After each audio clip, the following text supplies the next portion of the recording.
ॐ अज्ञानतिमिरान्धस्य ज्ञानाञ्जनशलाकया सत्सुरोन्मिलितं येन तस्मै श्रीगुरुवे नमः। नमो ॐ विष्णुपादाय कृष्णप्रेष्ठाय भूतले श्रीमते भक्तिवेदान्त स्वामीति नामिने। नमस्ते सारस्वती देवे गौरवाणी प्रचारिणे निर्विशेष शून्यवादी पाश्चात्यदेशतारिणे। जय श्री कृष्ण चैतन्य प्रभु नित्यानंद श्री अद्वैत गदाधर श्रीवासदि गौरभक्त वृंदा। हरे कृष्णा कृष्ण कृष्ण हरे हरे, हरे राम राम राम हरे हरे। ஹரே கிருஷ்ணா. பக்தர் எல்லாருக்கும் இனிமையான மாலை வணக்கம். இன்றைய பாகவத சத்சங்க வகுப்புல கலந்துட்டு இருக்கிற எல்லா பக்தர்களுக்கும் என்னுடைய பணிவான நமஸ்காரம். ஸ்ரீமத் பாகவத்துடைய முதலாம் ஸ்கந்தம் 16வது அத்தியாயம். பரிச்சித் மகாராஜா இந்த கலி புருஷனை வரவேற்ற விதம், கலி பற்ற தண்டனையும் பரிசும். இன்னைக்கு படிக்கிற ஸ்லோகம் 31 முதல் 33 வரை.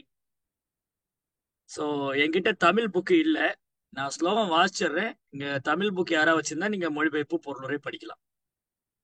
ஆத்மானம் சானுசோச்சாமி பவந்தம் சாமிருதோத்தமம் தேவான் பித்ரன் ரிஷின் சாதூன் சர்வன் வர்ணாம் ததாசிரமம். யாராவது வாசிக்கிறீங்களா மொழிபெயர்ப்பு பொருளுரை? யாருக்கையில பாகவதம் புக் இருக்கா?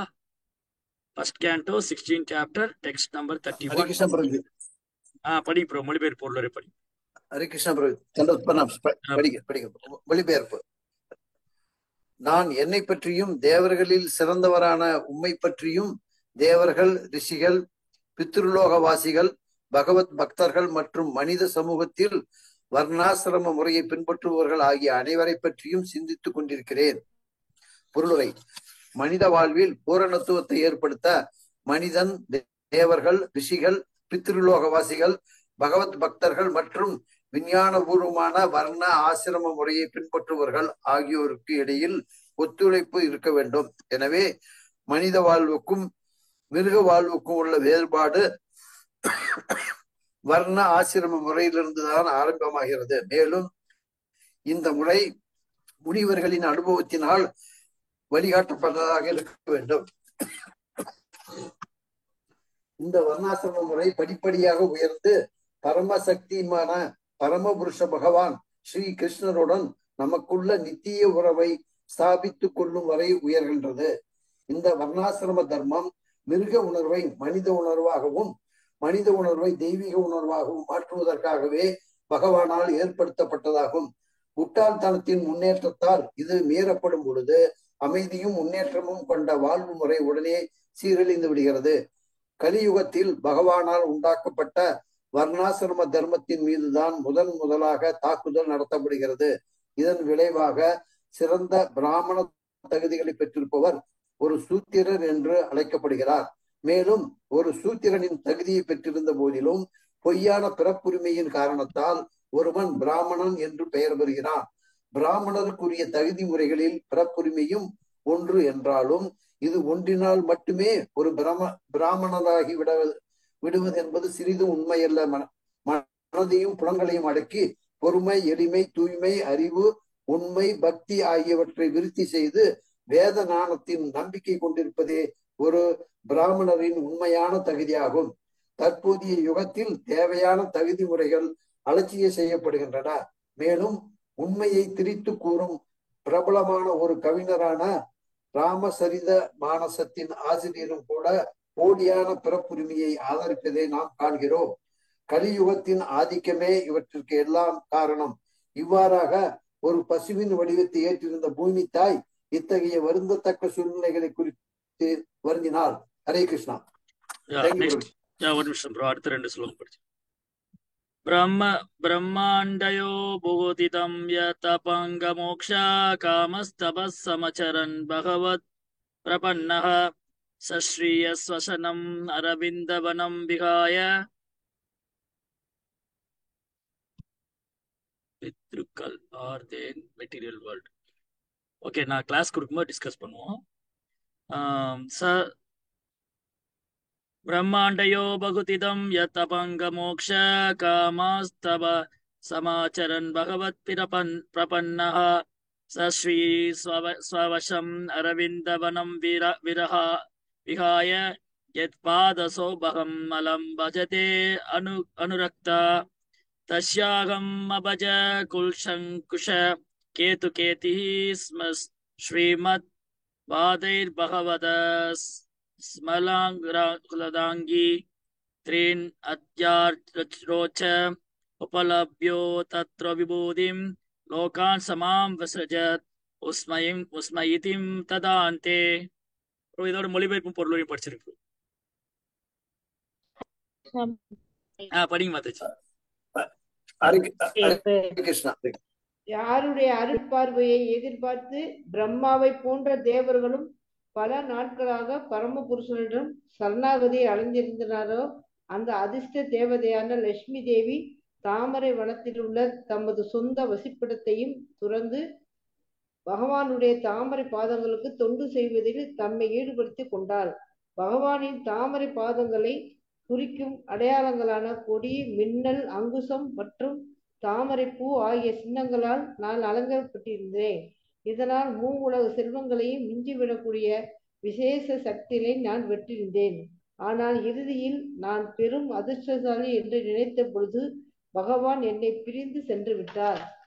பொருளுரை: உலகின் செல்வ செழிப்பையும் அழகையும் பகவானின் கருணையால் தான் வளப்படுத்த இயலும், மனித திட்டங்களால் அல்ல. பகவான் ஸ்ரீ கிருஷ்ணர் இந்த பூமியில் இருந்த பொழுது அவரது தாமரை பாதங்களால் விசேஷ அடையாள குறிகள் மண்ணில் பொறிக்கப்பட்டன. இவ்விசேஷ கருணையின் விளைவாக பூமி சாத்தியமான அளவு பூர்ணத்துவம் பெற்று விளங்கியது. அதாவது மனிதன் மற்றும் மிருகங்களின் தேவைகளை நிறைவேற்ற வேண்டியவையாக இருந்த நதிகள், கடல்கள், காடுகள், மலைகள் மற்றும் சுரங்கங்கள் ஆகியவை அவற்றின் கடமைகளை நன்கு நிறைவேற்றி வந்தன. ஆகவே மண்ணுள்ள செல்வங்கள் பிரபஞ்சத்தின் உலகிலும் உள்ள மற்ற எல்லா கிரகங்களின் செல்வங்களையும் மிஞ்சியதாக இருந்தது. எனவே பகவான் கருணை என்றென்றும் பூமியில் நிலைத்திருக்க நாம் பிரார்த்தித்திருக்க வேண்டும். இவ்வாறாக பகவானின் தனி பெரும் கருணையை பெறுவதன் மூலமாக வாழ்வின் எல்லா தேவைகளையும் பெற்று நம்மால் மகிழ்ச்சியுடன் வாழ முடியும். நமது அவதார நோக்கத்தை நிறைவேற்றிய பின் இந்த பூமியிலிருந்து தமது சொந்த வசிப்பிடத்திற்கு புறப்பட்டு விட்ட பகவானை இங்கேயே நிறுத்திக் கொள்வது எப்படி என்று ஒருவர் கேட்கக்கூடும். இதற்கு விடை என்னவென்றால், பகவானை இங்கேயே நிறுத்தி கொள்ள வேண்டிய அவசியம் இல்லை. அவர் எங்கு வியாபித்துள்ளார் என்பதால் நாம் விரும்பினால் நம்முடனே இருப்பார். அவரது பெருமைகளை கேட்டல், பாடுதல், நினைவில் கொள்ளுதல் முதலான அவரது பக்தி தொண்டில் நாம் பற்றுடையவர்களாக இருப்போமானால் அவர் எப்பொழுது நம்முடைய இருப்பார். பகவானுடன் தொடர்பற்று எதுவும் இந்த உலகில் இல்லை. பகவானுடன் தொடர்பு கொள்ளும் வழிமுறையை கண்டறிந்து குற்றமற்ற முறையில் அவருடன் தொடர்பை ஏற்படுத்தி கொள்ள வேண்டும். நாம் கற்றுக்கொள்ள வேண்டியது இது ஒன்றுதான். பகவான் நாம் சங்கீர்த்தனத்தின் மூலமாக அவருடன் நம்மால் தொடர்பு கொள்ள முடியும். பகவானும் அவரது புனித நாமமும் எல்லா வகையிலும் ஒற்றுமை உடையவர்களே. இப்புனித நாமத்தை குற்றமற்ற பாடுபவரால் தன் முன் பகவான் இருப்பதை உடனே உணர முடியும். ஒலி அவைகளின் அதிர்வினால் கூட சம்பந்தப்பட்ட ஓசையை ஓரளவிற்கு நம்மால் உணர்ந்தறிய முடிகிறது. எனவே உன்னத ஓசையை எழுப்புவதன் மூலமாக நம்மால் பகவான் இருப்பை நிச்சயமாக உணர முடியும். இந்த யுகத்தில் கலியின் களங்கத்தினால் அனைத்தும் தூய்மை கேடு அடைந்துள்ளன. எனவே பகவான் நாம் சங்கீர்த்தனத்தால் களங்கத்திலிருந்து உடனடியாக விடுபட்டு படிப்படியாக மீள நிலைக்கு உயர்ந்தது. இறுதியில் நம்மால் பகவானை அடைய முடியும் என்று சாஸ்திரங்கள் கூறுகின்றன. இதைத்தான் பகவான் ஸ்ரீ சைத்தன்ய மகாபிரபுவும் பிரச்சாரம் செய்தார். பகவானின் நாமத்தை குற்றமில்லாமல் சொல்பவர் பகவானை போலவே மங்களகரமானவர் என்பதால் இத்தகைய தூய பக்தர்களின் நடமாட்டத்தினால் உலகில் உள்ள எல்லா தொல்லைகளும் உடனே மறைந்து விடுகின்றன. பகவான் நாம் சங்கீர்த்தனத்தை பரப்புவதால் மட்டுமே கலியுகத்தின் எல்லா தீய விளைவிலிருந்து நம்மை நாம் பாதுகாத்து கொள்ள முடியும். Hare Krishna. Yes, okay. So இந்த ஸ்லோகங்கள் பூமி தாய் பூமாதேவி 7 அன்னைகள்ல ஒருத்தங்க. ஆதோ மாதா, குரு பத்னி, ராஜபத்னி, தேனு தாத்ரி பிருத்திவி பிராமணி.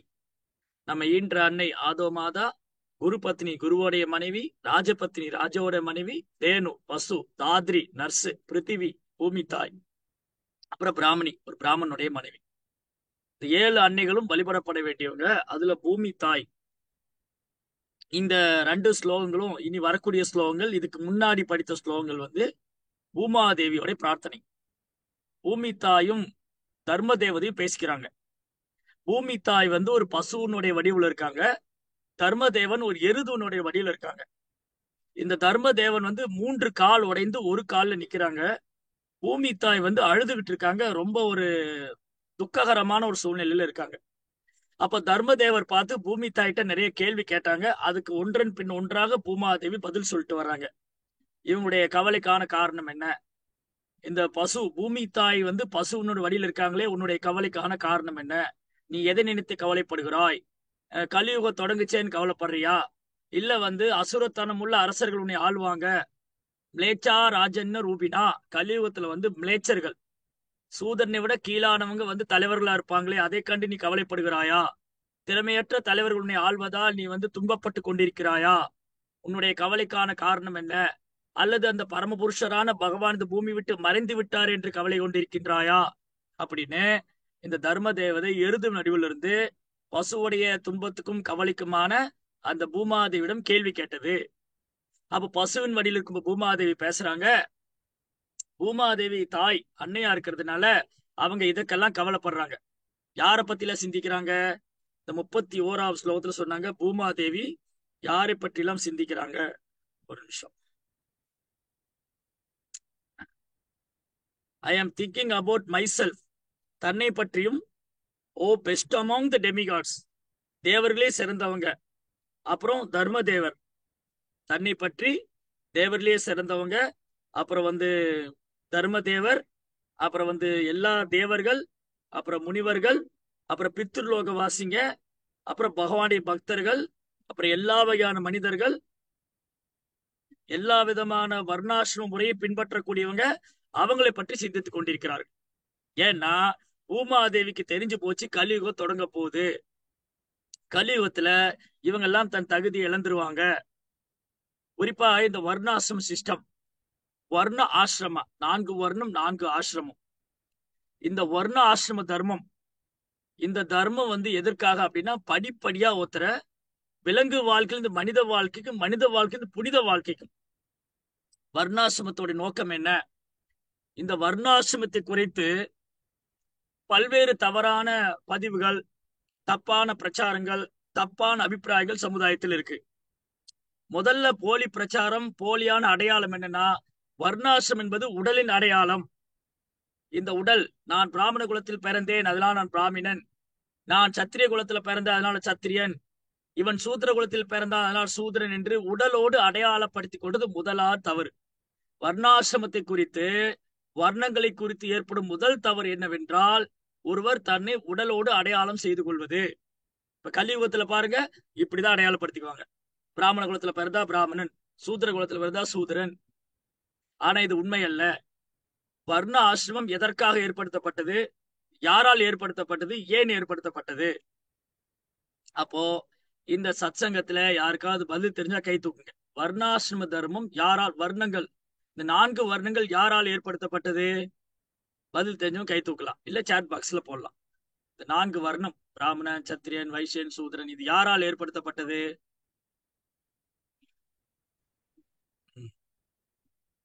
விமலாங்கி மாதாஜி,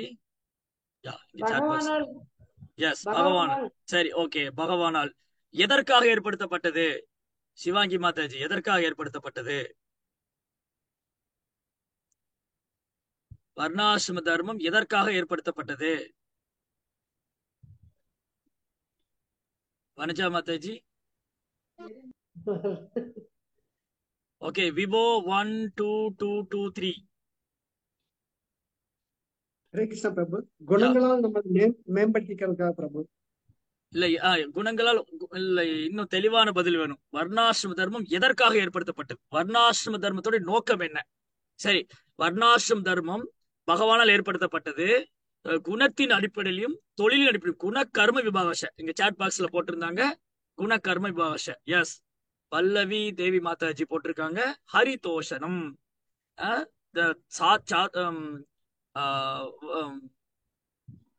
ಸಂಸಿದ್ಧಿರ್ ಹರಿದೋಷ ಅದ ಪುಂಬೇರ್ತು ಶ್ರೇಷ್ಠ ವರ್ಣಾಶ್ರಮ ವಿಭಾಗಶ சான்ஸ்கிருதஸ்ய தர்மஸ்ய சம்சித்திர் ஹரிதோஷனம். இந்த வர்ணாசிரம தர்மத்தோட குறிக்கோள் என்ன? பகவானை திருப்திப்படுத்துறதுக்காக. சோ வர்ணாசிரம தர்மம் பகவானால் ஏற்படுத்தப்பட்டது. யார் ஏற்படுத்தினாங்க? கிருஷ்ணர் தான் ஏற்படுத்தினாங்க. எதன் அடிப்படையில? குண கர்ம விபாகசக. பகவத்கீதை 4.13 சதுர்வர்ணம் மயா சிஷ்டம் குண கர்ம விபாகசக. 4 வர்ணம் ஆசிரமங்களும் என்னால் ஏற்படுத்தப்பட்டது. குணத்தின் அடிப்படையிலும் தொழில் அடிப்படையிலும் குண கர்ம விபாகச. அதுக்கப்புறம் எதற்காக ஏற்படுத்தப்பட்டது? அத பொம்பேர்த்து ஜஸ்ரேஷ்ட வர்ணாசிரம விபாகச சானுஷ்டிதஸ்ய தர்மஸ்ய சம்சித்திர் ஹரிதோஷனம். பகவானை திருப்திப்படுத்துறதுக்காக. இது பாகவதத்தின் இந்த ஸ்லோகம் இருக்கு ஃபர்ஸ்ட் கேண்டோல. அத பொம்பேர்த்து ஜஸ்ரேஷ்ட வர்ணாசிரம விபாகச சானுஷ்டிதஸ்ய தர்மஸ்ய சம்சித்திர் ஹரிதோஷனம். பகவானை திருப்திப்படுத்துறது. அதே மாதிரி பத்ம புராணத்துல ஒரு ஸ்லோகம் இருக்கு. வர்ணாசிரம தர்ம ஆச்சாரிய புருஷேர பரப்புமான் விஷ்ணுராராததே பன்னன்ன தோஷ காரணம். வர்ணாசிரம தர்மம் எதற்காக ஏற்படுத்தப்பட்டது? விஷ்ணுவை திருப்திப்படுத்துறதுக்காக, விஷ்ணுவை வழிபடுவதற்காக, விஷ்ணுவை அடைவதற்காக. அப்போ காலப்போக்குல மக்கள் இதில் விலகும் போது இது தவறாக புரிந்து கொள்ளப்படுகிறது. இன்னைக்கு மனித குலத்துல வர்ணாசிரம தர்மம் தவறாக புரிந்து கொள்ளப்பட்டது. ஆனா ஒரு காலத்துல வர்ணாசிரம தர்மம் என்பது எப்படி புரிந்து கொள்ளப்பட்டது? பிறப்பின் அடிப்படையில் அல்ல, குணத்தின் அடிப்படையிலும் தொழில் அடிப்படையிலும். இது பகவான் தான் உருவாக்குனாரு, பகவானை அடைவதற்காக. அப்போ தர்மே நகீனா பசுபி சமானா, தர்மத்தையே பின்பற்றாத ஒரு வாழ்க்கை. நான் எந்த தர்மத்தையும் சார்ந்தவில்லைங்க, நான் பிராமண தர்மத்தையும் சார்ந்தவில்லை, நான் எந்த தர்மத்தையும் ஃபாலோ பண்ண மாட்டேன் அப்படின்னு சொன்னா உங்களுக்கு விலங்கு வாழ்க்கை. தர்மே நகீனா பசுபி சமானா, எந்த தர்மத்தையும் சாராத வாழ்க்கை விலங்கு வாழ்க்கை. அதனால விலங்கு வாழ்க்கையில மனிதன் ஒரு விலங்கு மாதிரி வாழக்கூடாது. மனிதன் மனிதனாக வாழ வேண்டும். அதற்காக மனித குலத்திலிருந்து தன்னை உயர்த்தி கொள்றதுக்காக, மனிதர்கள் தன்னை உயர்த்தி கொள்றதுக்காக இந்த வர்ணாசிரம தர்மம் ஏற்படுத்தப்பட்டது. அதுக்கப்புறம் இன்னும் ஒரு படி மேல போய் இந்த வர்ணாசிரமத்தோட நோக்கம் விஷ்ணு அடையதான், விஷ்ணுவை திருப்திப்படுத்ததான். அதனால முதல்ல மனித வாழ்க்கை, மிருக வாழ்க்கை, தர்மத்தையே பின்பற்றாத மிருக வாழ்க்கையிலிருந்து மனிதர்களை மனித வாழ்க்கை கொண்டு அதுக்கப்புறம் இந்த மனித வாழ்க்கை புனிதனான வாழ்க்கை கொண்டு போறதா வர்ணாசிரம தர்மம். ஆனா இதுல இன்னொரு விசேஷ தன்மை என்ன, இதுல என்ன நம்ம கவனிக்கணும்னா, வர்ணாசிரம தர்மம் 3 குணத்துக்கு உட்பட்டது. பிராமணன் சாத்விகமான குணம், சத்திரியன் ரஜோகுணம், வைசியன் ரஜோகுணம் தமோகுணம் கலந்தவன், சூத்ரன் தமோகுணம். அப்போ இந்த வர்ணாசிரம தர்மம் 3 குணத்துக்கு உட்பட்டதுதான். அதனால இதையும் கடந்து வரணும். வெறுமனே ஒருத்தர் வர்ணாசிரம தர்மத்தை மட்டும் பர்ஃபெக்டா பின்பற்றினா பத்தாது, அவங்க பகவான் கிருஷ்ணருக்கு சேவை பண்ணணும். அப்படி செய்யலைன்னா அது நேர வரையும் கால வரையும் பாகவதம் சொல்லுது. வர்ணா தர்மசனுஷ்டிதா பும்சா விஸ்வக்சேன கதாசியா நோத்பாதயத் எதிரதிம் ஸ்ரமையை வகி கேவலம். நாம் செய்யக்கூடிய தர்மம் தர்மசனுஷ்டிதா பும்சா விஸ்வக்சேன கதாசுயா, கிருஷ்ணர் மேல ஒரு அன்பை ஏற்படுத்தல, கிருஷ்ணா கிட்ட ஒரு ஈர்ப்பு.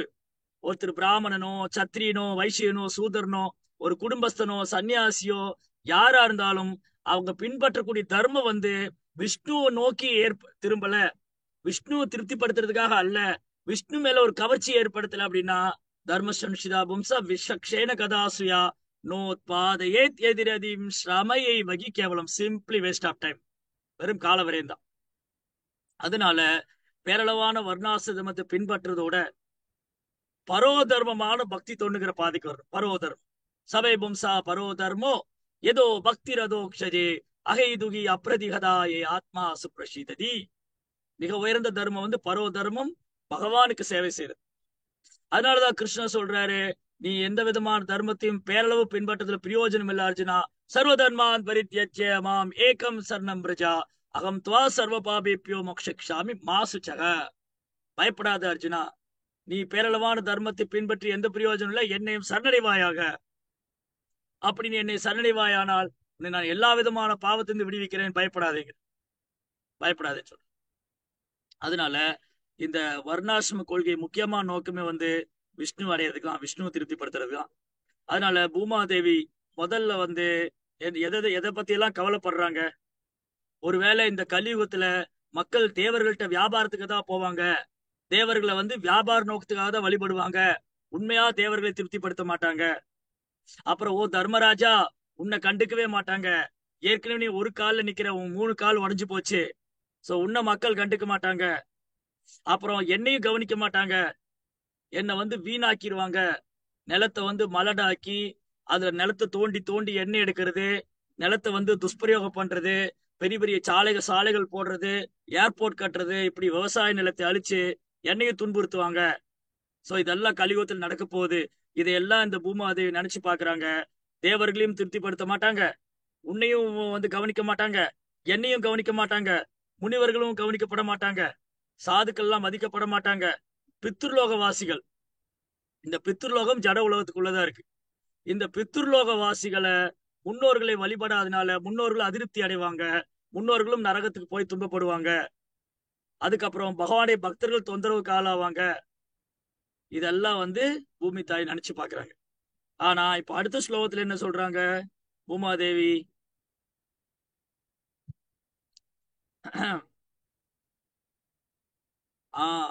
அந்த லட்சுமி தேவி, பகவானுடைய நித்தியமான சேவையில் ஈடுபடக்கூடிய லட்சுமி தேவி தன் சொந்த இடத்தை விட்டு, இந்த லட்சுமி தேவிய மாபெரும் தேவர்களும் கண்டு வியக்கிறாங்க, அவ்வளவு அழகு அவங்க. இந்த லட்சுமியோட கடாசம் உங்களுக்கு கிடைக்காதா அப்படின்னு மாபெரும் தேவர்களும் தவம் இருக்காங்க. அந்த லட்சுமி தேவி தனது வைகுண்டத்தை, தன்னுடைய இடத்தை விட்டு அவங்க எப்பவுமே பகவானுடைய சேவையில் ஈடுபடுறாங்க, எப்பவுமே பகவானுடைய தாமரை பாதங்களை சேவை பண்ணிட்டே இருக்காங்க. அந்த பகவானுடைய தாமரை திருப்பாதத்துல பல்வேறு அடையாளங்கள் இருக்கு. சங்கம், சக்கரம், கதை, தாமரை, அம்பு, தேரு, இந்த மாதிரி பல்வேறு அடையாளங்கள் இருக்கு. இந்த அடையாள சின்னங்கள் பொறிக்கப்பட்ட அந்த தாமரை பாதமானது 3 உலகத்தையும் புனிதப்படுத்தக்கூடியதா இருக்கு. அந்த தாமரை திருப்பாதம் இந்த பூமியில் பட்டபோது நான் பெருமிதம் அடைந்தேன். அப்படி நான் ரொம்ப பாக்கியசாலி நினைச்சிட்டு இருக்கும் போது அந்த பகவான் என்னை விட்டு பிரிந்து விட்டார். சோ இப்போ நான் ரொம்ப துரதிருஷ்டசாலி ஆயிட்டேன். சோ அதனால இந்த 2 ஸ்லோகத்திலயும் நம்ம கற்றுக்கொள்ளக்கூடிய பாடம் என்னன்னா, ஒரு வைஷ்ணவர், ஒரு கிருஷ்ண பக்தர் பிராமணனை காட்டிலும் உயர்ந்தவர். கிருஷ்ண பக்தி அல்லது வைஷ்ணவம் என்று சொல்லும் போது அதுக்குள்ளே பிராமண தகுதி அடங்கிருது. அவர் பிராமண தகுதியை தனியா வளர்த்துக் கொள்ள வேண்டிய அவசியம் இல்லை. ஆனா பிராமண தகுதி மட்டுமே பிடிச்சிருக்கிறவங்க இந்த 3 குணத்துக்குள்ளதான் இருக்காங்க. நீங்க பாகவதத்துல பாருங்க, அந்த பிராமணர் அந்தணர்கள் யாகம் பண்றாங்க. கிருஷ்ணரும் பலராமரும் தன் நண்பர்களோட அந்த காட்டு பகுதிக்கு வந்தாங்க. கிருஷ்ணருடைய நண்பர்களா சொன்னாங்க, கிருஷ்ணா எங்களுக்கு ரொம்ப பசிக்குது. அப்ப கிருஷ்ணர் சொன்னாரு, பக்கத்துல பிராமணர்களா யாகம் பண்றாங்க, நீங்க போய் பிரசாதம் வாங்கிட்டு வாங்க. இந்த பசங்க எல்லாம் போனா அந்த பிராமணர் சொல்றாங்க, இப்பதான் யாகம் தொடங்கியிருக்கோம், அதுக்குள்ள பிரசாதத்துக்கு வந்துட்டீங்க, இப்பெல்லாம் பிரசாதம் தர முடியாது, போங்க, எங்களுக்கு நிறைய வேலை இருக்கு, யாகம் செய்யணும், மந்திரங்களை பாராயணம் பண்ணணும், யாகத்துல நெருப்புல நெய்ய விடணும், பூர்ணாகுதி பண்ணணும், எவ்வளவு வேலை இருக்கு, எங்களை தொந்தரவு பண்ணாதீங்க, போங்க இங்க இருந்து அப்படின்னு அந்த பிராமணர்கள் அந்த ஆயர்குல சிறுவர்களை விரட்டி விட்டாங்க. இப்போ ஏமாற்றத்தோடு வந்தாங்க, கிருஷ்ணா நீங்க சொன்னீங்க அந்த பிராமணர்கள் வந்து பிரசாதம் தருவாங்கன்னு, எங்களை துரத்தி விட்டாங்க, பிரசாதம் ஒண்ணு கிடையாதுட்டாங்க. தன் கிருஷ்ணா சொன்னாரு, ஓகே அப்படின்னா நீங்க ஒண்ணு பண்ணுங்க, அந்த பிராமணரின் மனைவிகள்கிட்ட போய் கேளுங்க, அந்த அந்தணருடைய மனைவிட்ட போய் கேளுங்க. சோ இந்த ஆயர்குல சிறுவர்கள் அந்த அந்தணருடைய மனைவி கிட்ட வந்தாங்க. அவங்ககிட்ட சொன்னாங்க, இந்த பக்கத்துல கிருஷ்ணாவும் பலராமரும் வந்திருக்காங்க, எங்களுக்கு பசிக்குது, கொஞ்சம் சாப்பிட ஏதாவது கொடுங்களேன். அப்போ அவங்க வீட்டுல இருக்கிற பழங்கள், கனிகள், பலரசங்கள், சீடைகள், பலகாரங்கள் எல்லாத்தையும் எடுத்துட்டு ஓடி வந்தாங்க. எதை பத்தி சிந்திக்கல, நம்ம வீட்டை விட்டு போறோமே, கணவர்கள் நம்மளை திரும்ப உள்ள சேர்த்துக்குவாங்களா, கணவர்கிட்ட சொல்லாம போறோம், குழந்தைகளை விட்டுட்டு போறோம், பெரியவங்களை விட்டுட்டு போறோம், வீட்டை படி தாண்டறமே. ஒரு காலத்துல வந்து உயர்ந்த குலத்துல பிறந்த பெண்கள் வந்து படி தாண்ட மாட்டாங்க, அதுவும் குறிப்பா கணவருடைய அனுமதி இல்லாம வெளியே போக மாட்டாங்க. அப்போ இந்த பிராமண பெண்கள் தன் கணவர்கிட்ட சொல்லாம வீட்டை விட்டு வெளியேறிட்டாங்க. இங்க கிருஷ்ணர் பலராமரி வந்து அவங்க வந்து வழிபாடு செஞ்சு தாங்கள் செய்த பலகாரத்தை எல்லாம் அவங்களுக்கு பிரசாதமா கொடுக்குறாங்க. தென் அதுக்கப்புறம் கிருஷ்ணர் பலராமர் சொன்னாங்க, நீங்க வந்து ரொம்ப நேரம் ஆச்சு, நீங்க திரும்ப போங்க. உங்க கணவர்மார்கள், உங்களுடைய பெரியவங்க எல்லாம் காத்துக்கிட்டு இருப்பாங்க, உங்க குழந்தை எல்லாம் காத்துக்கிட்டு இருப்பாங்க, நீங்க திரும்ப போங்க. அப்போ இந்த அந்தணரின் மனைவிகள் அழறாங்க, இல்ல கிருஷ்ணா, நாங்க போக மாட்டோம். நாங்க எப்படி உங்களை விட்டு, உங்க சங்கத்தை விட்டு நாங்க எப்படி போறது? உங்களுடைய சங்கம் கிடைக்க நாங்க ஏங்கிட்டு இருந்தோம். விருந்தாவனத்து கோபிகள் என்ன பாக்கியம் பண்ணிருக்காங்க, எப்போ உங்களை தாமரை பார்த்து தரிசனம் பண்றாங்க, சேவை பண்றாங்க. எங்களுக்கு இப்பதான் பாக்கியம் கிடைச்சிருக்கு, நாங்க விட்டு போக மாட்டோம். அது மட்டும் இல்ல கிருஷ்ணா, இப்ப நாங்க போனா அவங்க எங்களை ஏத்துக்க மாட்டாங்க. நாங்க வீட்டை விட்டு வெளியேறி வந்துட்டோம். எங்க கணவருக்கு நாங்க மரியாதை செலுத்தல, அவங்ககிட்ட சொல்லாம வந்துட்டோம். பெரியவங்களை விட்டு வந்துட்டோம், குழந்தைகளை விட்டு வந்துட்டோம். எங்க திரும்ப போக சொல்றீங்க? எங்களால திரும்ப போக முடியாது. அதனால தயவு செய்து எங்களையும் உங்க கூட இருக்க அனுமதி கொடுங்க அப்படின்னு அந்த அந்தணரின் மனைவிகள் கிருஷ்ணருடைய தாமரை பார்த்து பற்றி கொண்டு கதறி அழறாங்க. அப்ப கிருஷ்ணர் பலராமர் சொன்னாங்க, இல்ல இல்ல போங்க, அதெல்லாம் ஒண்ணும் சொல்ல மாட்டாங்க, உங்களை வரவேற்பாங்க, தைரியமா போங்க அப்படின்னு கிருஷ்ணரும் பலராமரும் ஆசீர்வாதம் பண்ணி அனுப்பிச்சாங்க. சோ இவங்க திரும்ப வந்தோடனே இந்த அந்தணர்கள் வெக்கி தலை குனிச்சாங்க. இந்த யாகம் யாருக்காக பண்றோம்? அந்த யக்ஞேஸ்வரன், யக்ஞமூர்த்தி பகவான் நாராயணன், ஸ்ரீமன் நாராயணன், அந்த யக்ஞேஸ்வரன் யக்ஞமூர்த்தியே கிருஷ்ணராக இந்த கோகுலத்தில் இருக்காரு. இங்க அவர் வந்திருக்காரு. அந்த கிருஷ்ணரும் பலராமரும் எல்லா அவதாரங்களுக்கும் ஆதாரம். அவங்க வந்து கேட்டு கூட நம்ம இல்லைன்னு சொல்லிட்டோமே. என்ன காரணம்? நம்முடைய வீண் கர்வம். நான் வந்து பிராமணன், நான் யாகம் பண்ணித்தான் சாப்பிடுவேன், இந்த யாகத்துல பண்றது எல்லாமே நான் அர்ப்பணம் பண்ணிட்டு நான் வந்து மேல் உலகத்துக்கு போகணும், இந்த புண்ணிய கர்மா அனுபவிக்கணும் அப்படின்னு எங்களுக்கு வந்து அந்த பலநோக்கு கர்மத்துல அட்டாச்மெண்ட், இந்த பலநோக்கு கர்மத்து மேல பற்றுதலாலும் மேல் உலகத்துக்கு யாகம் ஏற்றம் பெறணும், யாகத்தை நல்லபடியா வெற்றிகரமா முடிச்சு நாங்க மேல் உலகத்துக்கு போகணுங்கிற சுயநலத்தினால இந்த யாகத்தை யாருக்காக பண்றோமோ அந்த பகவான் வந்து கேட்டுக்கூட நம்ம இல்லைன்னு சொல்லிட்டோமே அப்படின்னு தங்களை கடிந்து கொள்றார். வெக்கி தலை குனிஞ்சாங்க அந்த பிராமணர்கள். அதனால சில நேரங்கள்ல பிராமணர்களும் இந்த சத்துவகுணத்துடைய உந்துதலால மேல் உலகத்துக்கு போகணும், பதவி அடையணும், புகழ் அடையணும், மேலுலக சொர்க்கலோக வசதியை அனுபவிக்கணுங்கிற எண்ணம் வரலாம். ஆனா ஒரு வைஷ்ணவர் எப்பவுமே தன் வாழ்க்கையை கிருஷ்ணருக்கு அர்ப்பணம் பண்ணிக்கிறதுனால அவருக்கு இந்த மாதிரி எதிர்பார்ப்புகள் எதுவும் கிடையாது. அதனால என்னைக்குமே ஒரு வைஷ்ணவர், ஒரு கிருஷ்ண பக்தர் வந்து பிராமணரை காட்டிலும் உயர்ந்தவர். இந்த சமுதாயத்திலே உயர்ந்த பிரிவினர்ல கருதப்படுறவங்க பிராமணர்கள். ஆனா அந்த பிராமணர் கிருஷ்ண பக்திங்கிற தளத்துக்கு வரலைன்னா வெறும் புண்ணிய கர்மா மட்டும் தான் செஞ்சதாவர். அதே மாதிரி ஒரு சத்திரியன், இறைவனுடைய பிரதிநிதி, அவர் கிருஷ்ண பக்திக்கு வரலைன்னா வெறுமனே அவர் நாட்டை ஆண்டு அந்த பதவி பெயர் புகழை அனுபவிச்சதா அர்த்தம். அந்த ரஜோகுணத்தினால் அவரு கிருஷ்ணாவை சரணையை மறுக்கும் போது அவர் அதற்கான பலனை அனுபவிப்பார். இப்படி இந்த வர்ணாசிரமத்தில் இருக்கிறவங்க எல்லாருமே வந்து கிருஷ்ணரை விட்டுட்டு அந்த தர்மத்தை பின்பற்றும் போது அதனால அதுக்கு உண்டான பலனை தான் அடைவாங்க, தவிர அவங்க தன்னை விடுவித்துக் கொள்ள முடியாது. ஆனா இங்க பூமாதேவி ரொம்ப பெருமிதம் அடைகிறாங்க. என்ன பெருமிதம்? இங்க பகவான் கிருஷ்ணர் இந்த பூமியில் அவதாரம் செஞ்சதுனால அவருடைய தாமரை திருப்பாதம் என் பூமியில் பட்டது. சங்கம், சக்கரம், கதை, தாமரை, கொடி, தேர் போன்ற பல்வேறு அடையாளங்கள் பொருத்தப்பட்ட தாமரை பாதம், கிருஷ்ணருடைய தாமரை பாதம் இந்த பூமியில இருந்ததுனால பூமி வந்து 3 உலகத்தை விட செல்வம் செழிப்புமா இருந்தது. எல்லா வளங்களும் நிரம்பிருது, எல்லா வளங்களும் நிரம்ப பெற்றிருந்தது, வெறுமனே பகவானுடைய தாமரை பாதம் இந்த பூமியில இருந்ததுனால.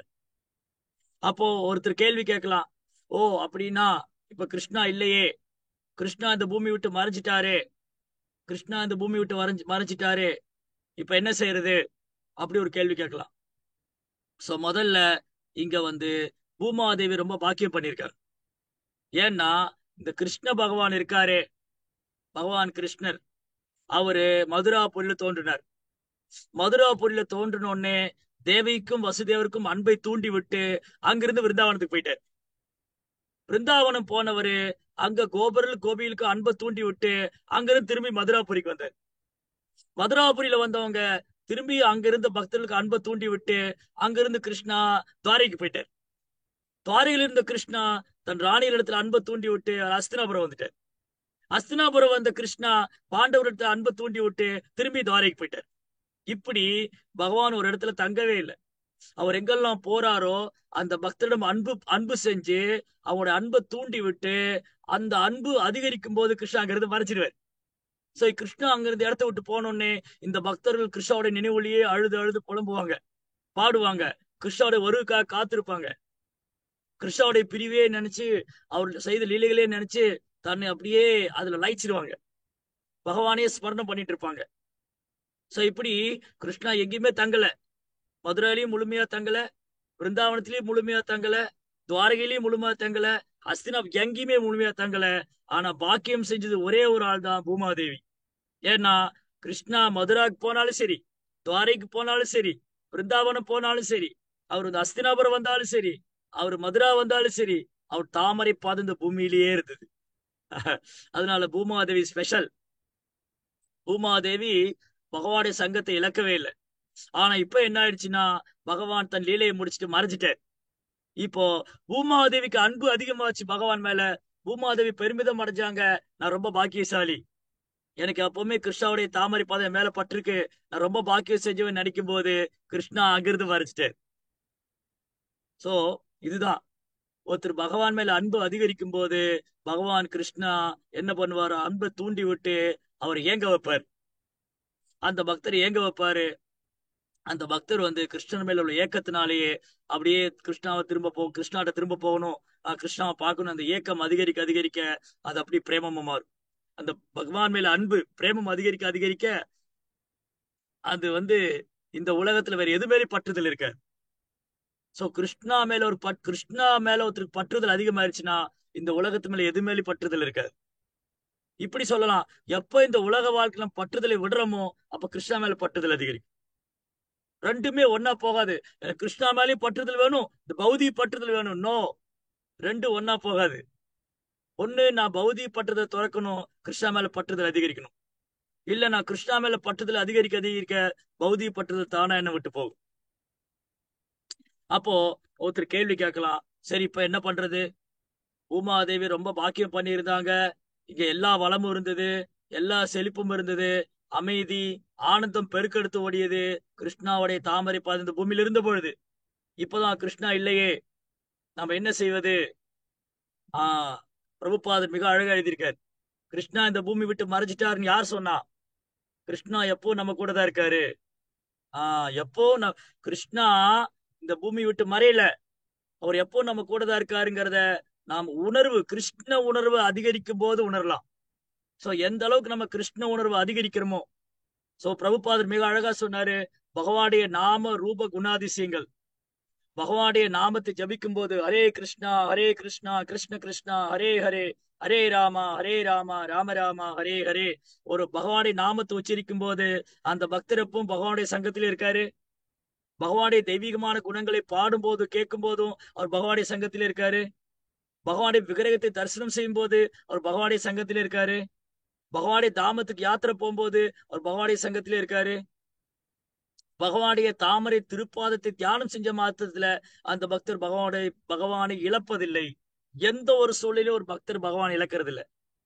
அவர் கிருஷ்ண உணர்வுல எந்த அளவுக்கு வலுப்பட்டு இருக்கிறாரோ, அவர் கிருஷ்ண உணர்வுல எந்த அளவுக்கு உறுதியா இருக்காரோ அந்த அளவுக்கு அந்த பக்தரால பகவானுடைய இருப்பை உணர முடியும். கிருஷ்ணர் இருக்காரு, கிருஷ்ணா இந்த பூமி விட்டு மறையல, கிருஷ்ணா வந்து அவர் நாமத்துல இருக்காரு. நாம் அஹாரி பகுதான் சர்வசக்தி தத்ரார்பித நியமித ஸ்மரணேன காலகா. கிருஷ்ணா வந்து தன் சக்தி முழுது நாமத்துல வச்சிருக்காரு. அவர் நாமத்துல எப்போ இருக்காரு, அவர் லீலைகள்ல எப்போ இருக்காரு, அவர் விக்கிரகத்துல இருக்காரு. சோ இப்படி ஒரு பக்தர் கிருஷ்ண உணர்வுல இருக்கும்போது கிருஷ்ணாவுடைய சங்கத்தை இழக்கிறது இல்லை. அத்தகு பக்தர் இந்த பூமியில இருக்க வரைக்கும் பூமியில வந்து திரும்பவும் செல்வம் குறையாது. பூமியோட செழுமை, பசுமை, அதோடைய ஆனந்தம் இன்னும் இருக்கும். கிருஷ்ண பக்தர்கள், பகவானுடைய தூய பக்தர் இந்த பூமியில நடம்பாடும் வரை, பகவான் எப்படி இந்த பூமியில இருந்த பொழுது இந்த பூமி எல்லா ஐஸ்வர்யங்களும் வெளிப்படுத்துச்சோ அதே போல பகவான் தூய பக்தர் இந்த பூமியில இருக்கும்போது அனைத்து ஐஸ்வர்யங்களும் வெளிப்படுத்தின. ஏன்னா பகவான் எப்பவும் இதயத்துல சுமந்து இருக்காங்க. ஒரு தூய பக்தர் இந்த பூமியில சுற்றி வரும்போது அவர் பகவானை இதயத்துல தாங்கி இருக்கிறதுனால அந்த ஒரு தூய பக்தருக்காக பகவான் எல்லா விதமான ஆசீர்வாதம் செய்யறார், அனுகிரகம் பண்றார். அதனால இப்ப கிருஷ்ணா நம்மளை விட்டு மறைச்சிட்டாரா, கிருஷ்ணரை நம்ம தரிசனம் பண்ண முடியலையா, கிருஷ்ணா நம்ம கூட இல்லையா? இருக்கின்றார். நம்ம ஏங்கணும், பகவானுடைய நாமத்தை ஜபிச்சு ஏங்கணும். கிருஷ்ணா, நீங்க எப்ப எனக்கு காட்சி தர போறீங்க, நீங்க எப்ப என்ன ஆசீர்வதிக்க போறீங்க? இந்த பாவி ஜட உலகத்துல வீழ்ந்துட்டேன், அறியாமையினாலும் 3 குணத்துடைய கவர்ச்சினாலும் உங்களை மறந்து போயிருக்கேன். இந்த முட்டாள் ஆத்மாவுக்கு நீங்க காட்சி தெரிவிங்களா? இந்த முட்டாள் ஆத்மாவை நீங்க ஆசீர்வதிப்பீங்களா? உங்க தரிசனம் எனக்கு கிடைக்காதா? கிருஷ்ணா, நான் உங்களை எப்போ பார்க்க போறேன்? கிருஷ்ணா, நான் உங்களுக்கு எப்போ சேவை பண்ண போறேன்? நான் எப்போ உங்களை அனுபவிக்க போறேன்? கிருஷ்ணா, உங்க சேவை எப்போ நான் அனுபவிக்க போறேன் அப்படின்னு நம்ம ஏங்கணும். கிருஷ்ணாவோட தரிசனத்துக்காக ஏங்கணும். அப்படி நம்ம ஏக்கத்தோடு நாம ஜபிக்கும் போது கிருஷ்ணா என்ன பண்ணுவாரு? அந்த நாமத்துல நான் இருக்கேன்னு காமிச்சு கொடுப்பாரு. கலிகாலே நாம ரூபே கிருஷ்ண அவதாரி. கிருஷ்ணா கலியுகத்துல நாம ரூபத்துல இருக்காரு. அதுக்கப்புறம் பாகவதம் படிக்கும் போது கிருஷ்ணா நான் பாகவதத்துல இருக்கேன்னு காமிச்சு கொடுப்பாரு. நான் கோயில்ல போய் விக்கிரகத்தை தரிசனம் பண்ணும்போது கிருஷ்ணா நான் விக்கிரகத்துல இருக்கான்னு காமிச்சு கொடுப்பாரு. பகவானுடைய நாம ரூப குணாதிசயங்களுக்கும் அவர் லீலைகளுக்கும் அவர் நாமத்துக்கும் அவர் தோற்றத்துக்கும் எந்த ஒரு வித்தியாசம் கிடையாது. அது அனைத்தும் கிருஷ்ணரோடு ஒத்து போனது. கிருஷ்ணாட்டத்தை பிரிக்கவே முடியாது. நாம சிந்தாமணி கிருஷ்ணா சைத்தன்ய ராச விகா பூர்ண சுத்தியோ நித்தியமுக்தோ அபிநத்வா நாம நாமினும். கிருஷ்ணாவுடைய நாமத்தையும் கிருஷ்ணாவுடைய ரூபத்தையும் அவருடைய லீலைகளையும் பிரிக்கவே முடியாது. எல்லாம் ஆன்மீகமானது. அதனால நம்ம இந்த ஜட கண்களால ஜட புலன்களால கிருஷ்ணரை உணர முடியாம இருக்கலாம். காரணம், இந்த புலன்கள் அசுத்தமானதா இருக்கிறதுனால நம்மளால கிருஷ்ணா உணர முடியல. எப்ப இந்த புலன்கள் தூய்மை அடையுதோ அப்ப நம்மளால கிருஷ்ணரை உணர முடியும். சோ இந்த ஜட புலன்களை நம்ம தூய்மை செய்யணும். அதுக்காக நம்ம பக்தி தொண்டு செய்யறோம். நாம ஜபிக்கிறது, சேவை செய்வது, பாகவதம் படிக்கிறது, கேட்கறது, இது மூலமா நம் புலன்கள் தூய்மை அடையும் போது நாம் கிருஷ்ணா உணர முடியும். எஸ், கிருஷ்ணா கோலோ விருந்தாவனத்துக்கு போயிட்டாரு. ஆனா அதே சமயம் இங்க இருக்கார். அவர் எல்லா பக்கம் இருக்காரு. புருஷஸ்ய பரப்பார்த்தா பக்தியா லப்தஸ்து அனன்யா யஷ்யாந்தஸ்தானி பூதானி ஏன சர்வம் இதம் ததம். அர்ஜுனா, அந்த பரம புருஷர் புருஷஸ்ய பரப்பார்த்தா, அந்த பரம புருஷர் மிக உன்னதமானவர். பக்தியா லப்தஸ்து அனன்யா, இடையராது பக்தினால் ரொம்ப சுலபமா அடையலாம். இடையராது தொடர்ந்து பக்தி செய்யறது மூலமா அந்த பரம புருஷரை வெகு சுலபமா அடையலாம். புருஷஸ்ய பரப்பார்த்தா பக்தியா லப்தஸ்து அனன்யா யஷ்யாந்தஸ்தானி பூதானி ஏன சர்வமிதம் ததம். அவர் இல்லாத எவனங்க? அவர் எங்கும் வியாபிச்சிருக்கார். தன் சக்திய மூலமா எல்லா பக்கம் இருக்கார். நம்ம இதயத்துல பரமாத்மாவும் இருக்கார். அவர் பரம புருஷோத்தமராவும் இருக்கார். இத ஒரு பக்தர் பக்தியில பக்குவம் ஆக ஆக அவரால் உணர முடியும். சொக்கமேலர் ஒரு சாதாரண சூத்திர குலத்துல பிறந்தவர். சொக்கமேலா ஒரு சூத்திர குலத்துல பிறந்தவர். அவரை பண்டரிபுரம் கோயிலுக்குள்ள விட மாட்டேன்ட்டாங்க. பிராமணர் என்ன பண்ணாங்க, இவன் ஒரு சூதரன், இவனுக்கு கோயிலுக்குள்ள ஒரு அருகதை கிடையாது அப்படின்னு சொக்கமேலாவை கோயிலுக்குள்ள அனுமதிக்கவே இல்லை. ஆனா சொக்கமேலாவுக்கு பாண்டரகர் மேல அதீத அன்பு உண்டு, மாறாத பக்தி உண்டு. சொக்கமேலா என்ன பண்றாரு, எப்படியாவது பாண்டரகர் தரிசனம் பண்ண முயற்சி பண்றாரு. ஆனா அந்த பிராமணர் அடிச்சு விரட்டிடுறாங்க. ஏய் சூதரனே, நீ கோயில் பக்கம் வராத அப்படின்னு அடிச்சு விரட்டிடுறாங்க. சோ என்ன ஆகும், இந்த பிராமணர்கள்லாம் பூஜை எல்லாம் முடிச்சுட்டு கோயில பூட்டிட்டு போனதுக்கு அப்புறம் கோயிலுக்கு முன்னாடி நின்னு சொக்கமேலா பாடுறார். பஜ பாண்டுரங்கா விட்டலா பாண்டுரங்கா விட்டலா அப்படின்னு பகவானுடைய புனித நாமத்தை கீர்த்தனம் செய்யறார் சொக்கமேலா. இந்த ஒரு தூய பக்தன், இவனை பிறப்பால் சூதன் என்று விலக்கி விட்டார்கள் பிராமணர்கள். இந்த பாண்டரங்கரால பொறுத்துக்க முடியல. சொக்கமேலாவுக்கு தரிசனம் கொடுக்கணும். பாண்டரங்கர் கோயிலுக்கு இருந்து வெளியில சொக்கமேலா அழைச்சிட்டு போறார்.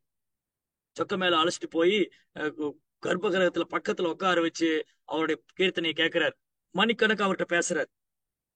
இதுதான் பகவான். சமோகம் சர்வபூதேஷு நமே துவேஷோ அஸ்தின பிரியா. நான் எல்லோருக்கும் சமமானவன், நான் யாரையும் பாரபட்சம் காண்பதில்லை, நான் யாரையும் வெறுப்பதில்லை. அது வரும் ஸ்லோகமா மட்டும் சொல்லல, பகவான் நடைமுறையில காமிச்சு கொடுத்தார். சொக்கமேலாவ பிறப்பால் சூதன் என்று இவர்களாம் விலக்கி விட்டார்கள். ஆனா பகவான் அவரை தூய பக்தரா பாக்குறார். அந்த கள்ளம் கபடம் இல்லாத பக்தரை கோயில அழைச்சு தன் கர்ப்ப கரைகள் கருவறையில் உட்கார வைத்து அவருடைய மணிக்கணக்கா பேசுறார். இப்படி பொழுது முடிஞ்சோடனே பிராமணர் வருவாங்க, இங்க போயிடுங்க. ஒரு நாள் என்ன ஆச்சு, நேரம் தாமதம் ஆயிடுச்சு. 2 பேரும் பேசிட்டே இருந்தாங்க. சொக்கமேலா கோயிலுக்குள்ள இருக்காங்க. பிராமணர் கதவை திறந்துட்டார். பார்த்தா உள்ளுக்குள்ள சொக்கமேலா. பிராமணர் கோவம் அடே சூதரனே, அயோக்கியனே, கோயில பூட்டிட்டு போனதுக்கு அப்புறம் நீ மதிலேறி குதிச்சு கோயிலுக்குள்ள இருக்க, உனக்கு என்ன துணிச்சல் அப்படின்னு ஒரு கம்பு எடுத்து சொக்கமேலாவை அடிச்சு விரட்டுறாங்க. துரத்தி அடிச்சு, நீ இந்த பக்கமே வரக்கூடாது, சந்திரபாகா நதிக்கு அந்த கரையில போயிடு. இந்த பக்கம் நாடு கடத்தி விட்டாங்க. சொக்க மேலாவ கம்பு எடுத்து அடிச்சாங்க. இந்த பிராமணர்கள்லாம் சொக்க மேலாவ கம்பு எடுத்து அடிச்சு ஒரு நாடு கடத்தி விட்டாங்க. சந்திரபாகா நதிக்கு அந்த கரைக்கு போயிரு, இந்த பக்கம் நீ வரவே கூடாது. சொக்க மேல ஓடியே போயிட்டாரு. அந்த கரையில உட்காந்துட்டு சொக்க மேலா ஏங்கி அலறாரு. பாண்டுரங்கா, நானா கோயிலுக்குள்ள வந்தேன், நீங்க தானே என்ன கூட்டிட்டு போனீங்க, நீங்க தானே தரிசனம் கொடுத்தீங்க, நீங்க தான் என்கிட்ட பேசுனீங்க. பாருங்க, இந்த பிராமணன் என்ன அடிச்சு விரட்டிட்டாங்க. நான் எப்படி அட்லீஸ்ட் நான் கோயிலுக்கு முன்னாடியாவது வந்து பாடிட்டு இருந்தேன். கோயிலுக்கு முன்னாடி கர்ப்பகிரகத்துக்கு முன்னாடி உள்ள வர முடியலாலும் கோயிலுக்கு கேட்டு முன்னாடி கருடஸ்தம்பம் முன்னாடியே நின்று பாடிட்டு இருந்தேன். இப்ப அந்த பாக்கியம் போயிடுச்சு அப்படின்னு சொக்க மேல அலற. அப்ப பகவான் சொன்னாரு, சொக்க மேல அழாத, நான் துவாதசி தோறும் வருவேன், நீ எனக்கு பிரசாதம் தயார் பண்ணி கொடு, நான் உங்க வீட்டுல அதை சாப்பிடுவேன் அப்படின்னு பகவான் சமாதானப்படுத்துறார் சொக்க மேல. அதே மாதிரி பகவான் சொன்ன மாதிரி ஒரு துவாதசி அன்னைக்கும் பகவான் சொக்க மேலர் வீட்டுல போய் சாப்பிடுறாரு. சந்திரபாகா நதிக்கரைக்கு அந்த பக்கத்துல, சந்திரபாகா நதிக்கரைக்கு இந்த பக்கம் பாண்டுரங்கிற கோயில், நதிக்கரைக்கு அந்த பக்கம் சொக்க மேலோட குடிசை. அந்த குடிசையில போய் பகவான் சாப்பிடுறாரு. சொக்க மேலா வீட்டுல பிரசாதம் சாப்பிடுறாரு. எந்த சொக்க மேலா சூதரன் வந்து மக்கள் விளக்குனாங்களோ, பிராமணர் விளக்குனாங்களோ, அந்த பேரளவான சூதரன் விளக்கப்பட்டவரு. அவர் ஒரு புனிதமான பக்தர், ஒரு மகாத்மா. அவர் வீட்டுல போய் பகவான் பிரசாதம் சாப்பிடுறாரு. இப்போ ஒரு பிராமணர் குளிக்க வந்தாரு. சொக்க மேலா பகவான் பேசிக்கிட்டு இருக்காங்க. சொக்க மேலோடைய மனைவி வந்து பகவானுக்கு பிரசாதம் பரிமாறுறாங்க. தயிர்ப்பான நழுவி பகவானுடைய பீதாம்பர வேட்டி மேல விழுந்துருச்சு. சொக்க மேலா மனைவி பரிமாறும் போது தயிர்ப்பான நழுவி பகவானுடைய வேட்டியில விழுந்து வேட்டி பூரா தயிர் ஆயிடுச்சு, பீதாம்பர பட்டு. சொக்க மேலர் கோவம் வந்து, அடி பைத்தியக்காரி, இப்படியா சேவை பண்ணுவ, பகவானுடைய வஸ்திரத்தை நாசமாக்கிட்டியே, இப்படியா பகவானுக்கு சேவை பண்றது, பாரு அவர் மேல தயிரை ஊத்திட்டு நீ அப்படின்னு கோவம் வந்து திட்டுறாரு. பகவான் சிரிச்சுட்டே இருக்காரு. இது அந்த குளிக்க வந்த பிராமணர் காதுல விழுந்துருச்சு. ஓடி வந்தார் அந்த பிராமணன். அடே அயோக்கியனே சொக்க மேலா, இருடா வரேன், ஒரு கம்பு எடுத்துட்டு வர்றாரு. நீ இன்னும் திருந்தவே இல்லையா, ஏண்டா பாண்டுரங்க உன் வீட்டுக்காரா சாப்பிட வருவாரு அப்படின்னு கம்பு எடுத்துட்டு வர்றாரு. பகவான் மறைச்சிட்டாரு. கம்பு எடுத்து வந்து சொக்க மேல அடிக்க வர்றாரு. சொக்க மேல அங்கிருந்து ஓடிட்டாரு. அன்னைக்கு குளிச்சுட்டு அந்த பிராமணன் போய் கோயிலை திறந்தா பகவானுடைய பீதாம்பர வேட்டி பூரா தயிரா இருக்கு, தயிர் சிந்தி இருக்கு. இந்த பிராமணுக்கு பெருத்த ஆச்சரியம். உண்மையாலுமே பாண்டுரங்கர் அங்க போனாரா, பாண்டுரங்கர் அங்கதான் சாப்பிட்டுருக்காரா, சொக்க மேலா வீட்டுலதான் சாப்பிட்டாரா, இது என்ன விந்தை, இது என்ன ஆச்சரியம், எல்லாம் அதிசயமா பாக்குறாங்க. ஆனாலும் இந்த பொய் கௌரவம் தடுக்குது. சொக்க மேலா வந்து கோயிலுக்குள்ள விடல. ஒரு நாள் அந்த சந்திரபாகால வெள்ளப்பெருக்கு வந்து இவர் வேலை பார்த்த கட்டடம் இடிஞ்சு விழுந்துருச்சு. சொக்க மேல வேலை பார்த்த கட்டடம் இடிஞ்சு விழுந்து அவர் இறந்து போயிட்டார். அவர் என்ன ஆனாருன்னு தெரியல. சந்திரபாகா நதிக்கரைக்கு இந்த பக்கத்துல இருந்தவங்களுக்கு சொக்க மேல என்ன ஆனாரு, அவர் உயிரோட தான் இருக்காரா இல்ல கட்டடம் இடிஞ்சு விழுந்து செத்து போயிட்டாரா, ஒண்ணுமே தெரியாது. சிலர் சொல்றாங்க செத்து போயிட்டாங்க, சிலர் சொல்றாங்க என்ன ஆச்சுன்னு தெரியல, அவரை துரத்தி விட்டாங்க. அப்போ இன்னொரு உயர்ந்த பக்தர் நாமதேவர், நாமதேவர் வராரு. அவர் விசாரிக்கிறார், சொக்க மேலா இங்க சொக்க மேலான்னு ஒருத்தர் பாடிட்டு இருப்பாரு பகவான், அவர் எங்க போனாரு, அவரை அடிச்சு விரட்டிட்டாங்க, அவர் சந்திரபாகா நதிக்கரைக்கு அந்த பக்கம் இருந்தாரு. இவர் தேடி போறார், நதியை கடந்து போய் சொக்க மேலாவை தேடி போறார். சொக்க மேலா தேடி போனா அங்க இடிஞ்சு போன கட்டடம் ஒண்ணுதான் இருக்கு, அங்க யாருமே இல்ல. அங்க இடிஞ்சு போன கட்டத்துல நிறைய கல்லுகள்லாம் இருக்கு. அந்த கல்லுகள்லாம் விலைக்கு போனா அங்க யாரும் நாம ஜெபிக்கிற சத்தம் கேக்குது.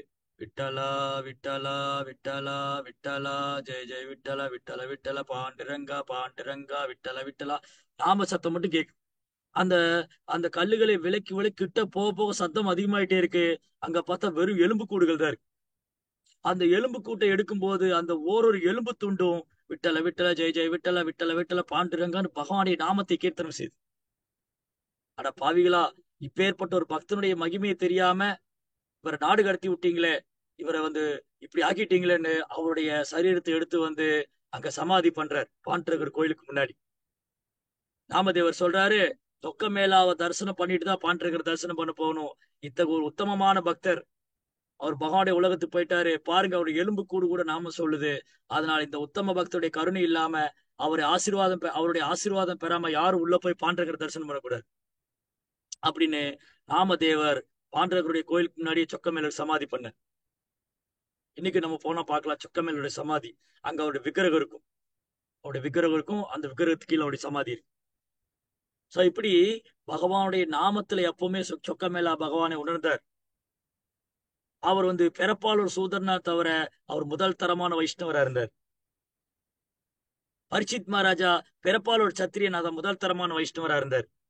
துக்காராம் பிறப்பால் ஒரு வியாபாரி, ஆனா முதல் தரமான வைஷ்ணவரா இருந்தார்.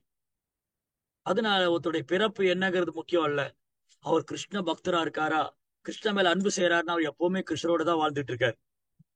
அவர் 24 மணி நேரமும் கிருஷ்ணருடைய உணர்வுல, யாரு வந்து 24 மணி நேரம் கிருஷ்ண உணர்வுல இருக்காங்களோ அவங்க கிருஷ்ணரை இழக்கிறது இல்ல, அவங்க கிருஷ்ணாவை இழக்கிறது இல்ல. யாரு வந்து கிருஷ்ணரை 24 மணி நேரம் நினைக்கலையோ அவங்க கிருஷ்ணரை இழந்துட்டாங்க. இந்த உலகத்துல யாரு கிருஷ்ணாவை நினைக்கலையோ அவங்கதான் கிருஷ்ணரை இழந்துட்டாங்க. ஆனா யாரு கிருஷ்ண உணர்வுல இருக்காங்களோ அவங்க கூட பகவான் எப்பவும் இருக்கார், எப்பவுமே இருக்கார். அதனால பகவானுடைய தோற்றம் இந்த பூமியிலிருந்து மறைச்சிருக்கலாம். தாபரிகம் முடிஞ்சு கலியுகம் தொடங்கும் போது கிருஷ்ணாவுடைய தாமரை திருப்பாதம் இந்த பூமியிலிருந்து மறைஞ்சிருச்சு. ஆனா கிருஷ்ணா இன்னும் இந்த பூமியில தான் இருக்காரு. அவர் பிருந்தாவனத்தை தாமத்தை விட்டு அவர் சற்றும் விலகுவதே இல்லை. அவர் எப்பவுமே அங்க நித்தியமா லீலை பண்ணிட்டு இருக்காரு. அவர் சைதன்ய மகாபிரபு அவதாரம் செஞ்சு அந்த புனித நாமத்தை பிரச்சாரம் செஞ்சார், பாகவத தர்மத்தை பிரச்சாரம் செஞ்சார். இப்படி இந்த கலியுகத்துக்கான அவதாரம் சைத்தன்ய மகாபிரபு. ஆனா சைத்தன்ய மகாபிரபு சொல்றாரு, கிருஷ்ணரை வந்து ஒரு நாமத்தில் நம்ம உணர முடியும். அதனால எவ்வளவுக்கு நம்ம நாமத்தை வந்து கவனமா ஜபிக்கிறோமோ, நாமத்தை முழுமையா ஜபிக்கிறோமோ, 10 குற்றங்களை தவிர்த்து ஜபிக்கிறோமோ, நாமத்தை வந்து ரொம்ப விரும்பி ஜபிக்கிறோமோ, எப்ப நாமத்துல பற்றுதல் வளர்த்துக்கிறோமோ அந்த நாமத்துல நம்மளால கிருஷ்ணரை உணர முடியும். கிருஷ்ணர் இருக்காரு, இந்த ஹரே கிருஷ்ணா மந்திரத்துல கிருஷ்ணர் இருக்காரு, அவர் எப்பவும் என் கூட தான் இருக்காரு. அதனால கிருஷ்ணா நம்ம கூடயே தான் இருக்காரு. வெறுமனே அந்த கான்சியஸ்னஸ் மட்டும் டெவலப் பண்ணும், அந்த உணர்வை நாம் வளர்த்துக்கொள்ளணும். கிருஷ்ண உணர்வு அதிகரிக்க அதிகரிக்க நாம் வந்து கிருஷ்ணா நம்ம கூட இருக்காருங்கிறத உணர முடியும். அதே சமயம் கிருஷ்ணரை நான் பிரிஞ்சுட்டேங்கிறத என்னால உணர முடியும். திரும்பி நான் கிருஷ்ணாட்ட போகணுங்கிறது ஏக்கமும் கவலையும் அதிகரிக்கும். இப்போ பூமாதேவி கிருஷ்ணாவுடைய பிரிவை நினைத்து கவலைப்படுறாங்க. அதே மாதிரி நாமளும் தூய பக்தராகும் போது, அடடா கிருஷ்ணா அந்த பூமி விட்டு மறைஞ்சிட்டாரே, நான் துர்பாகியசாலி. 5000 வருஷத்துக்கு முன்னாடி பிறந்திருந்தா கிருஷ்ணாவை தரிசனம் பண்ணிருக்க முடியும். 500 வருஷத்துக்கு முன்னாடி பிறந்திருந்தா நான் சைதன்ய மகாபிரபு தரிசனம் பண்ணிருக்க முடியும். நான் ஒரு துர்பாகியசாலி, என்னால கிருஷ்ணாவை தரிசனம் பண்ண முடியல. ஆனாலும் இந்த துர்பாகியசாலிக்கு ஒரு பாக்கியம் கொடுத்திருக்காங்க ஸ்ரீல பிரபுபாதர். அவருடைய சங்கம், அவருடைய புத்தகம், இந்த கிருஷ்ண பக்தி இயக்கம் எனக்கு ஒரு வரப்பிரசாதம். அதனால நான் கிருஷ்ண பக்தி இயக்கத்தை பயிற்சி பண்றது மூலமா நான் வந்து கிருஷ்ணாவுடைய பிரிவை நான் உணர்றது மட்டும் இல்ல, நான் திரும்பி கிருஷ்ணாட்ட போவேன். நான் வாழும் போதும் கிருஷ்ணரை நினைச்சுக்கிட்டே இருப்பேன். இகாயஸ்ய ஹரேர் தாச கர்மனா மனசா கிரியா நிகிலச்சவஸ்தானு ஜீவன் முக்த உச்சதே. வாழும் போதே ஒருத்தர் கிருஷ்ண உணர்வுல இருக்கும்போது அவர் முக்தி பெற்ற ஆத்மா ஆயிடுறாரு. அவருக்கு இது ஜட உலகமே அல்ல. அதனால வெறுமனே ஒண்ணுதான், கான்சியஸ்னஸ் மட்டும், உணர்வு மட்டும்தான் வேறுபடுது. ஒரு பௌதிகவாதிக்கும் ஒரு பக்தனுக்கு என்ன வித்தியாசம்னா உணர்வு மட்டும்தான் வேறுபடுது. பௌதிகவாதி எல்லாத்தையும் பௌதிகமா காண்கிறான், ஒரு கிருஷ்ண பக்தர் அனைத்தையும் கிருஷ்ணரோடு சம்மந்தப்படுத்தி காண்கிறார். அதனால ஒரு பக்தன் எந்த கணத்திலையும் பகவான் இழப்பதே இல்லை. ஒரு கிருஷ்ண பக்தர் வந்து எந்த சூழ்நிலையும் ஒரு பகவானை இழப்பதே இல்லை. சோ அதனால நமக்கு இப்ப வேணா கிருஷ்ணா நம்ம கண் பார்வையிட்டு மறைஞ்சிருக்கலாம். இப்ப கிருஷ்ணரை ஏன் என்னால பார்க்க முடியல, இந்த ஜட கண்களால கிருஷ்ணரை பார்க்க முடியல, இந்த ஜட புலன்களால கிருஷ்ணரை உணர முடியல, ஏன்னா அதுல அசுத்தமா இருக்கு. அப்ப இதை நான் தூய்மை செய்யணும், இந்த ஜட புலன்களை தூய்மைப்படுத்தணும். இந்த ஜட பார்வையிலிருந்து நான் வந்து பிரேமங்கிற பார்வையில பார்க்கணும். அப்ப என்னால கிருஷ்ணரை உணர முடியும். அதற்கான ப்ராசஸ் தான் பிரபுபாத் நமக்கு சொல்லி கொடுத்திருக்காரு. சோ அதை நம்ம ஸ்ரத்தையோட பண்ணும்போது கட்டாயம் பிரபுபாடைய கருணையால, கிருஷ்ணாவுடைய கருணையால, ஆன்மீகோடைய கருணையால நம்மளால கிருஷ்ணரை உணர முடியும். கிருஷ்ணன் மேல அன்பு அதிகரிக்கும் போது அந்த கிருஷ்ணனுடைய பிரிவு என்னால் உணர முடியும். நான் கிருஷ்ணா மேல பற்றுதல் வளர்த்து கொள்ளும் போது நான் பகவானுடைய ஆன்மீகத்துக்குள்ளே தகுதியும் என்னால பெற முடியும். சோ வெறுமனே நம்ம செய்ய வேண்டியது பிரபுபாதர் சொல்லி கொடுத்த மாதிரி நாம் கிருஷ்ண உணர்வை தீவிரமா பின்பற்றணும். சோ கிருஷ்ண உணர்வை தீவிரமா பின்பற்றும் போது நமக்கு வெற்றி தான். ஹரே கிருஷ்ணா. ஜெய் ஸ்ரீல பிரபுபாத் கி, ஸ்ரீமத் பாகவதம் கி ஜெய்.